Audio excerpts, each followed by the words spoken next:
എത്രയോ സങ്കടക്കാഴ്ചകൾക്ക് സാക്ഷിയായ നിങ്ങളുടെ മുന്നിൽ TM ചാരിറ്റി പ്രവർത്തകരായ ഞങ്ങൾ മറ്റൊരു ദുരിതത്തിന്റെ കഥ കൂടി പങ്കുവെക്കുന്നു. ഇപ്പോൾ ഞങ്ങളുള്ളത് കാസർഗോഡ് ജില്ലയിലെ ബേവിഞ്ച എന്ന സ്ഥലത്താണ്.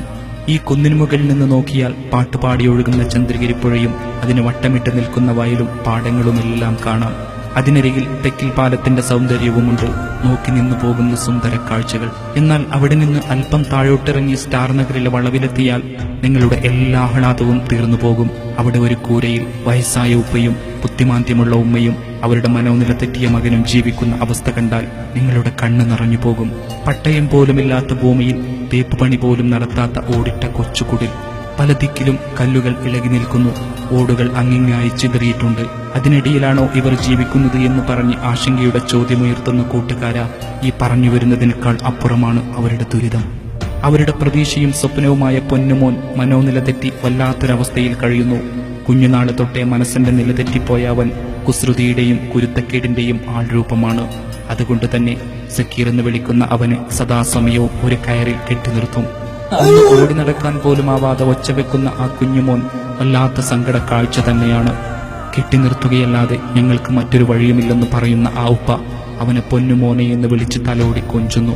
ഉപ്പ തന്നെയാണ് അവനെ കുളിപ്പിക്കുന്നതും ഒരേ കിടപ്പിൽ നിർവഹിക്കുന്ന മലമൂത്ര വിസർജനങ്ങൾ കഴുകി വൃത്തിയാക്കുന്നതുമെല്ലാം. ഉമ്മയ്ക്ക് പകരം ഒരു ഉപ്പ സ്നേഹത്തിന്റെ ആൾരൂപമായി മാറുന്ന കാഴ്ച നിങ്ങൾ കാണുന്നത് ചിലപ്പോൾ ആദ്യമായിട്ടായിരിക്കും. സക്കീറിന്റെ പ്രായത്തിലുള്ളവർ പുറത്ത പ്രീമിയർ ലീഗുകളിൽ തിമിർത്താടുമ്പോൾ, പുത്തൻ ബൈക്കുകളിൽ ചെത്തിപ്പായുമ്പോൾ, അറേബ്യൻ ഗൾഫിൽ പണിയെടുത്തിട്ട് പണമയക്കുമ്പോൾ, തങ്ങളുടെ പൊന്നുമോൻ മനോനില തെറ്റിയിട്ട് വീടിനുള്ളിൽ ഒച്ചവെച്ചുകൊണ്ടിരിക്കുമ്പോൾ ആ ഉപ്പയും ഉമ്മയും എത്ര കരയുന്നുണ്ടാവും. മകന്റെ അവസ്ഥ കണ്ടിട്ട് തന്നെയാണ് ഉമ്മയുടെ മനോനില തെറ്റിപ്പോയതും. സുഹൃത്തെ, അലങ്കാരമെന്ന് പറയാൻ ഒരു കൊച്ചു ഫാന് മാത്രമേ ഈ വീട്ടിലുള്ളൂ. ഈ ഫ്രിഡ്ജ് കണ്ടു, അത് ഓറഞ്ചും മുന്തിരിയും നിറച്ചുവെച്ച കുളിരിടമല്ല. അത് 500 രൂപ കൊടുത്ത് അക്കരി കച്ചവടക്കാരനോട് വാങ്ങിയ പെട്ടി മാത്രമാണ്. അതിനുള്ളിലാണ് അവർ മുളകും അരിയും സൂക്ഷിക്കുന്നത്. ഈ മനുഷ്യന്റെ പേര് അബ്ദുൽ ഖാദർ എന്നാണ്.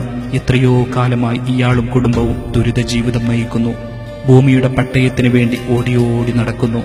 മകന്റെ രോഗം ഭേദമാക്കാൻ വേണ്ടി ആശുപത്രിയിൽ നിന്ന് ആശുപത്രിയിലേക്ക് പായുന്നു.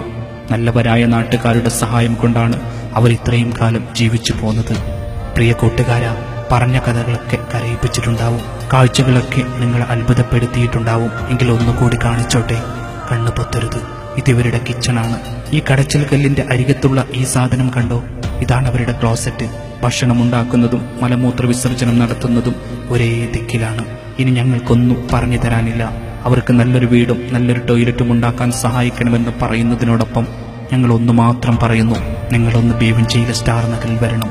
ഈ കാഴ്ചയൊന്ന് കാണണം. എന്നിട്ട് യാ അല്ലാഹ്, മറ്റാർക്കും ഈ വിധി നൽകരുതേ എന്ന് പ്രാർത്ഥിക്കണം.